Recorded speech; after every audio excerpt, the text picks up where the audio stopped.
The winter wind cut through my threadbare jacket as I huddled beneath the overhang of an abandoned storefront on Tremont Street.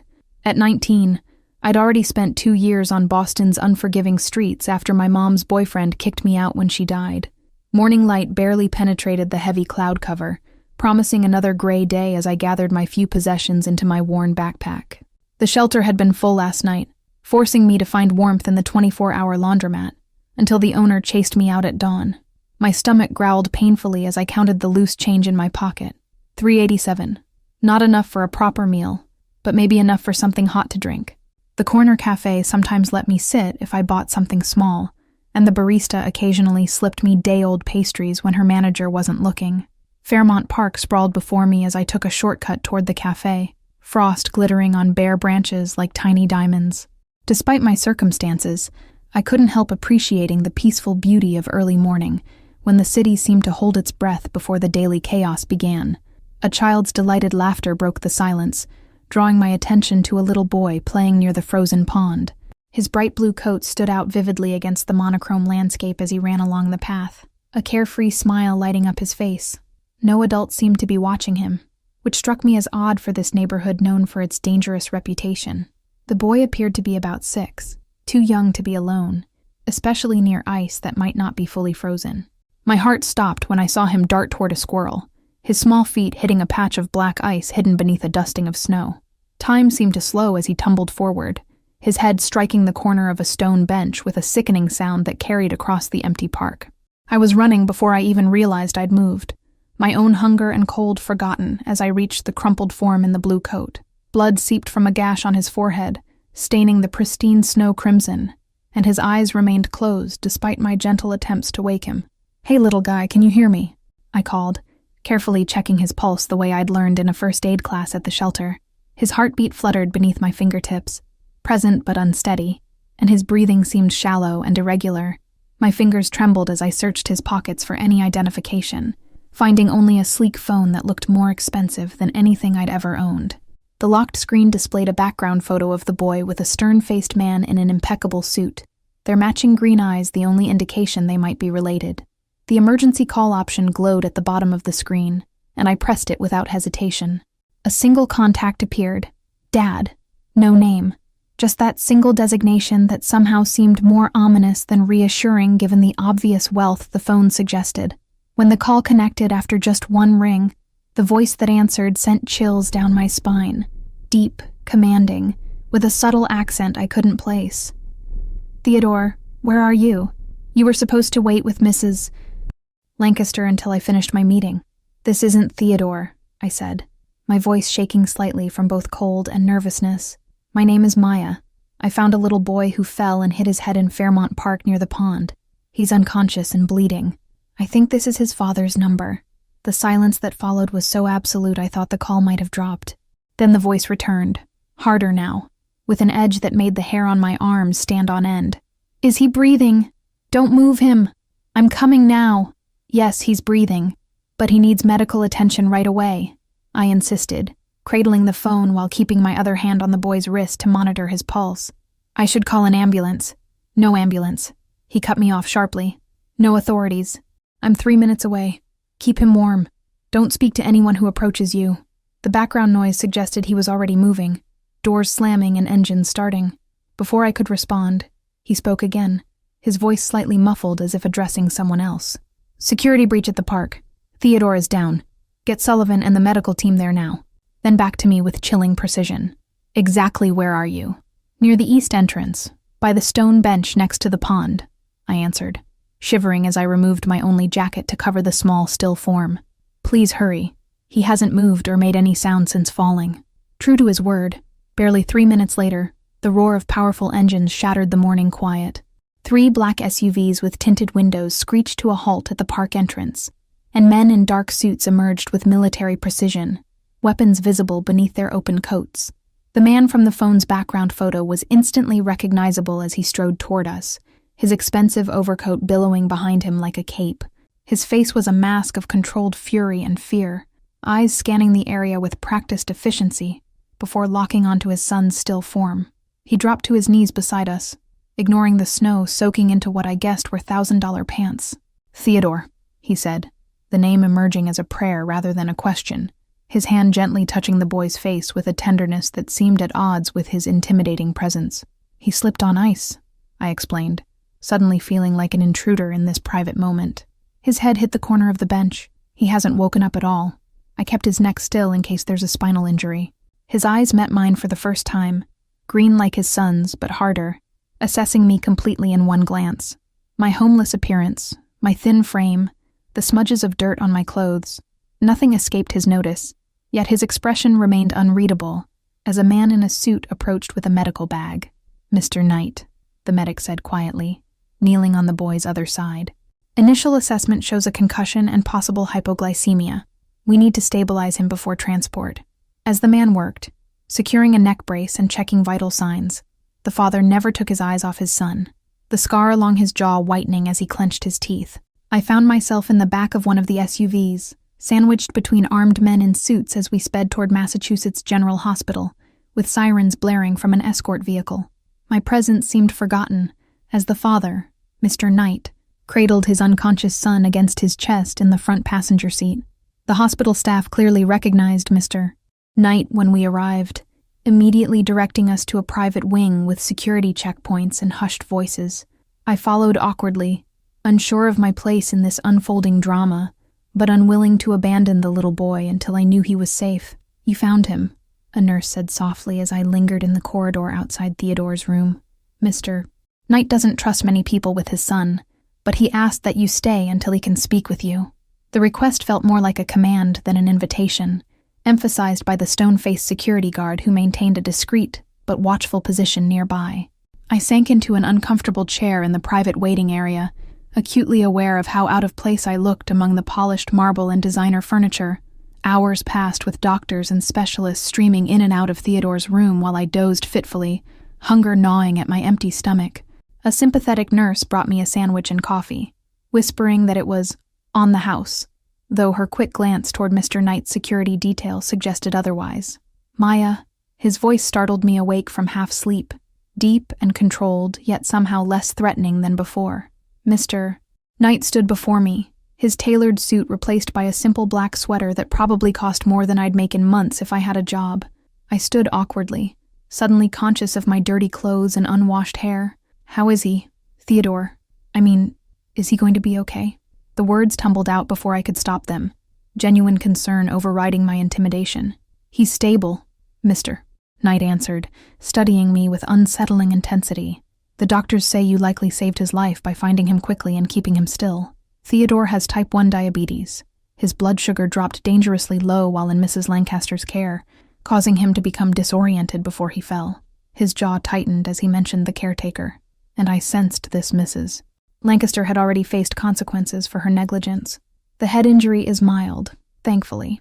No bleeding on the brain, though they're monitoring him closely. He's awake now and asking about the angel who helped him." The unexpected softness in his voice when speaking of his son's words caught me off guard.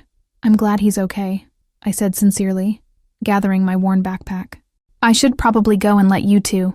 I've had my people look into you, Maya Winters," he interrupted, causing me to freeze mid-movement. 19 years old, homeless for the past 2 years since your mother's death, no criminal record, previously enrolled at Boston Community College studying nursing before financial hardship forced you to withdraw. Theodore needs specialized care during his recovery, monitoring his glucose levels, ensuring he takes his medications, maintaining his routine. His regular nurse has proven unreliable. I find myself in need of someone who can temporarily fill this role." The implication hung in the air between us, unspoken, yet unmistakable. "You're offering me a job?" I asked incredulously, certain I must have misunderstood. "But I'm not qualified. I only completed 1 semester of nursing courses. Your qualifications are that my son trusts you and that you acted with competence in a crisis," Mr. Knight stated flatly, as though this explained everything. "The position includes room and board at my residence, appropriate compensation, and the opportunity to resume your studies once Theodore has recovered." My mind reeled at the offer. A way off the streets, a chance to finish my education, and the means to help a child who clearly needed someone in his corner. Yet the calculating look in Mr. Knight's eyes told me this arrangement would come with strings attached I couldn't yet see. "What exactly would this job entail?" I asked cautiously. hyper-aware of the security personnel pretending not to listen nearby. And why me instead of a professional caregiver or nurse? His lips curved slightly. Not quite a smile, but an acknowledgement of my directness. You would live in my home, monitor Theodore's health, accompany him to appointments, and ensure his routine remains consistent during recovery. As for why you, professionals can be bought, their loyalty questionable. You, however, have nothing to sell and no connections that present a security risk. The brutal honesty of his assessment stung, but I couldn't deny its truth. I was a nobody with no one, which apparently made me trustworthy in his eyes. I need time to think about this, I said, gathering what little dignity I possessed. Your alternative is returning to the streets in the middle of Boston's coldest winter in a decade, he replied, checking his watch. Consider quickly, Ms. Winters. My driver will take you to my residence regardless. Theodore wishes to thank you personally when he's released tomorrow morning. 24 hours later, I stood in the marble foyer of a penthouse overlooking Boston Harbor, sunlight streaming through floor-to-ceiling windows that showcased a panoramic view of the city I'd only ever seen from ground level. Mr.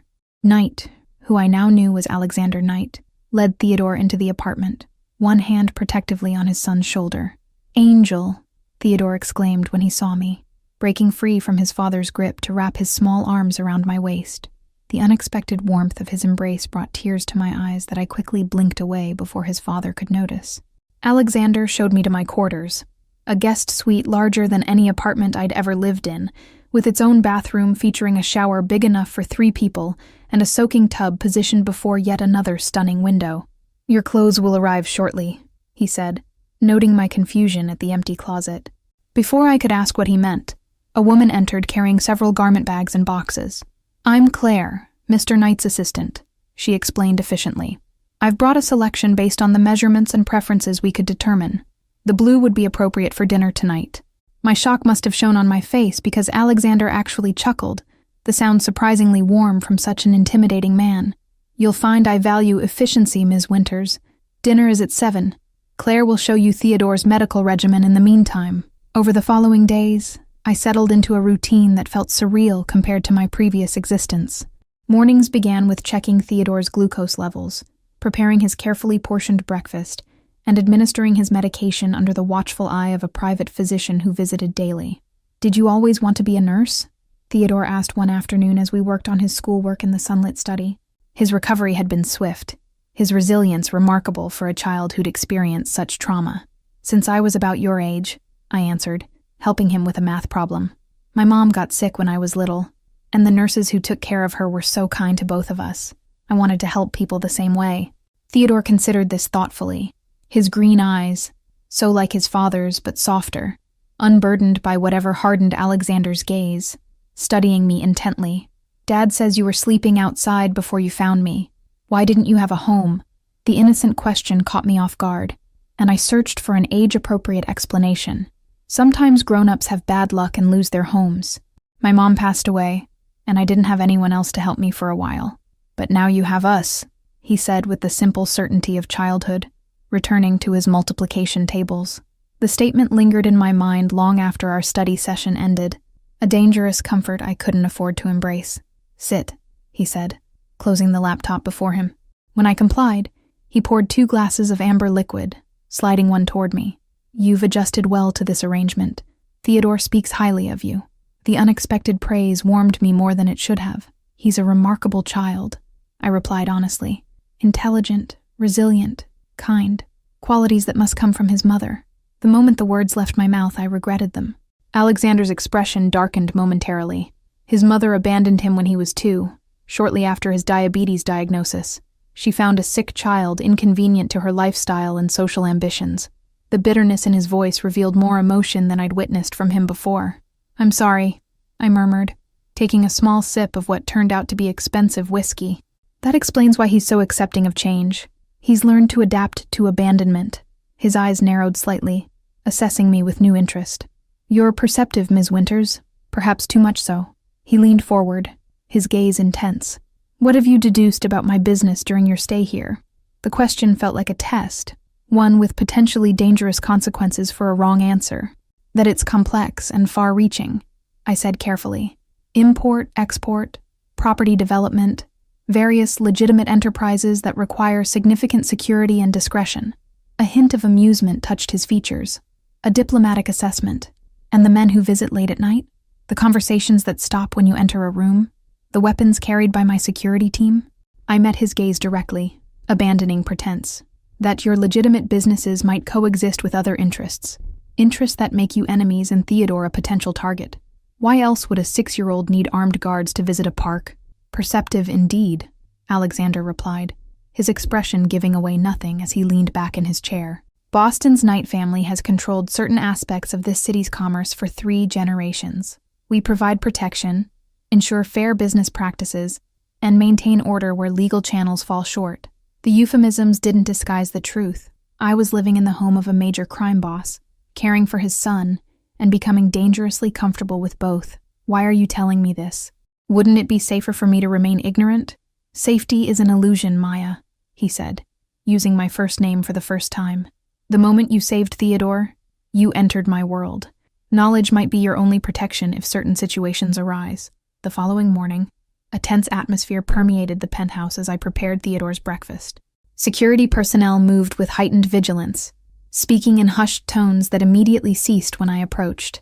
Something's wrong, I whispered to Claire when she arrived with Theodore's updated medication schedule. Everyone's acting strange, and Alexander canceled our plans to visit the Science Museum today. Claire's normally composed expression faltered briefly. The Petrovs, a rival organization, have made certain statements regarding Mr. Knight's business interests. It's merely precautionary to keep Theodore home today. Despite the reassurance, I noticed additional security positioned throughout the building and caught fragments of conversation about increased patrols and vulnerability assessments. Whatever threat the Petrovs posed, Alexander was taking it seriously. 3 days later, Alexander relented to Theodore's persistent pleas to visit the New England aquarium, though he insisted on elaborate security measures that seemed excessive even by his standards. 6 men accompanied us, positioned strategically around Theodore and me as we moved through the exhibits. "Look, Maya," Theodore exclaimed, pressing his small hands against the glass of the giant ocean tank, where colorful fish swirled in mesmerizing patterns. "That one looks like it's wearing a mask just like the superheroes in my comics." I smiled at his enthusiasm, momentarily forgetting the armed men watching our every move. "That's a queen angelfish. See how the dark circle on its forehead looks like a crown? In the wild, they help keep coral reefs healthy by eating organisms that could damage them." Theodore's face lit up with this new knowledge, and for a brief, precious moment, he was just a regular kid enjoying an aquarium trip, rather than the closely guarded son of a powerful man with dangerous enemies. That illusion shattered when I noticed a man watching us too intently from across the exhibit. "We need to go," our head security guard muttered into his earpiece, suddenly moving closer to Theodore and me. Possible Petrov associate identified near the penguin exhibit, initiating extraction protocol. Before I could process his words, Theodore was swept up by one guard, while another gripped my arm firmly, guiding us toward a service entrance I hadn't noticed before. The practiced efficiency of their movements suggested this scenario had been rehearsed repeatedly. As we rushed through the back corridors of the aquarium, a commotion erupted behind us, shouting, the sound of something heavy falling, then 3 sharp cracks that my mind refused to identify as gunshots despite knowing better. Theodore's face paled with fear as he clung to the guard carrying him. We emerged into bright sunlight where a different black SUV waited with engine running, doors flung open before we even reached it. "Get in now," barked the driver as security formed a human shield around us. Alexander was waiting at the penthouse, his calm exterior belied by the white-knuckled grip he maintained on his phone. When Theodore ran to him, he swept his son into a tight embrace, his eyes meeting mine over the boy's head with an expression I couldn't decipher. "Are you hurt?" he asked, the question directed at both of us as his gaze quickly assessed us for injuries. The concern in his voice seemed genuine, something I wouldn't have believed possible when we first met. I shook my head, still processing the terrifying reality of what had happened. Theodore was frightened, but remained calm. "Your security team handled everything, professionally." I chose my words carefully, aware of the child still clinging to his father. Later that night, after Theodore had finally fallen asleep, with the help of a children's meditation recording I'd discovered calmed his anxiety, Alexander found me on the terrace. The city lights sparkled below us like fallen stars, beautiful and distant from the violence that had nearly touched us hours before. They were targeting him, Alexander said without preamble, his voice tight with controlled rage. The Petrovs thought taking my son would give them leverage in our ongoing negotiations over the harbor shipments. The clinical way he discussed what would have been Theodore's kidnapping or worse sent a chill through me despite the warm spring evening. How can you live like this? How can you raise a child knowing he'll always be a target because of your business? Alexander's jaw tightened, the scar along it whitening slightly. You think I haven't considered alternatives? Every decision I've made since Theodore's birth has been to secure his future, to build something that will protect him long after I'm gone. I turned away, unable to reconcile the gentle father who read bedtime stories with the man who commanded an organization capable of violence I couldn't even imagine. And what happens to him if you're arrested or killed? Does he inherit this dangerous legacy whether he wants it or not? That's why he needs people who see him, not just my name, Alexander said quietly, moving to stand beside me at the railing. People like you, who care for him as Theodore, not as a knight. The implication hung between us, the unspoken suggestion that my temporary position could become something more permanent. I can't be part of this world, Alexander. The violence, the constant fear.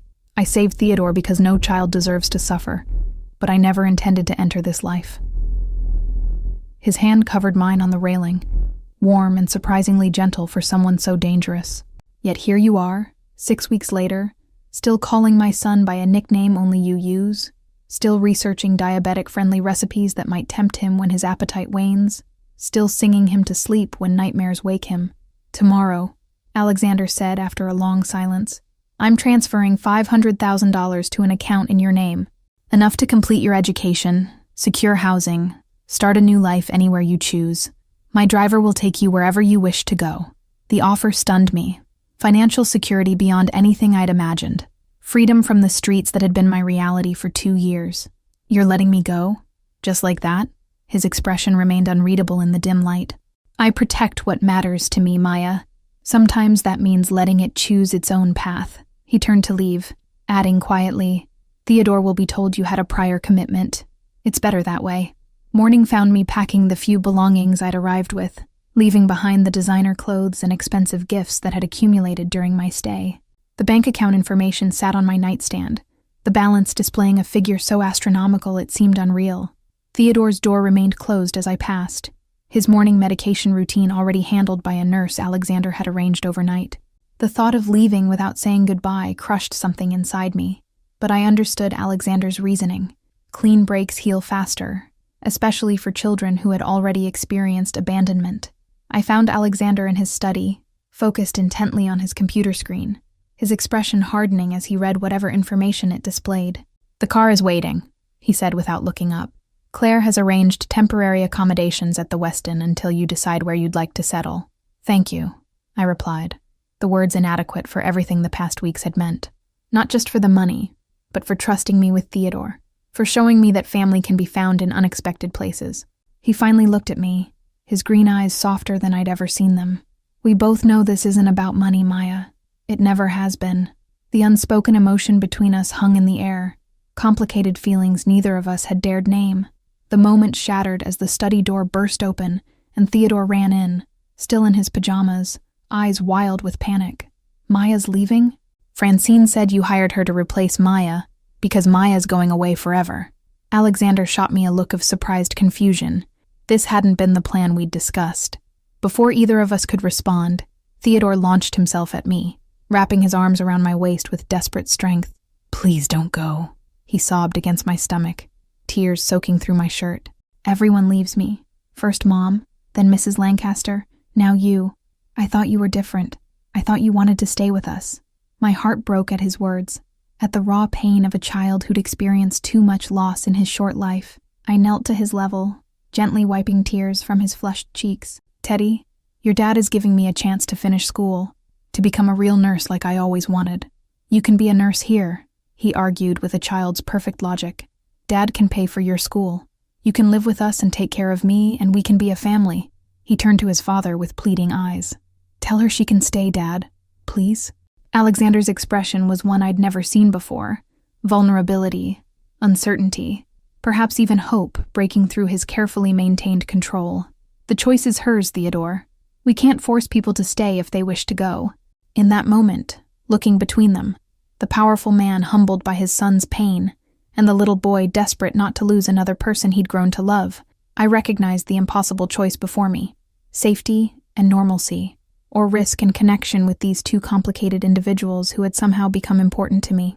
Maybe, I said slowly, there's a third option. What if I stayed in Boston, finished my nursing degree, and remained part of Theodore's life without living here? A compromise that gives everyone something they need. Alexander's eyebrow raised slightly, the gesture I'd come to recognize as genuine interest. And what would you need from such an arrangement, Maya? His question carried layers of meaning beyond the obvious. Boundaries, I answered honestly. My own apartment, my own life outside of this world, and your word that Theodore's safety becomes the priority, above business, above tradition, above everything. The request hung between us, a challenge to everything Alexander had built. For several heartbeats, the only sound was Theodore sniffling as he looked between us, sensing the gravity of the moment without fully understanding it. I've built my empire to protect what's mine, Alexander said finally, his voice low and intense. Perhaps it's time to reconsider what protection truly means. He reached out, one hand resting on Theodore's shoulder, the other extended toward me in a gesture that offered more than just agreement. I took his hand, accepting not just his compromise but the complex future it promised. A future where lines between employee and family, between obligation and choice, between fear and love would blur in ways I couldn't yet imagine. The electricity of his touch confirmed what I'd been denying for weeks. My feelings for him had grown far beyond gratitude or professional respect. So you're staying? Theodore asked hopefully, his tear-stained face brightening. When I nodded, he threw his arms around both of us, creating a circle that felt dangerously like the beginning of something none of us had been looking for, but somehow all needed. Thank you all for following this story.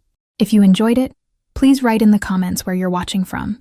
And don't forget to like, subscribe, and share this video, as your support is what keeps me creating content here.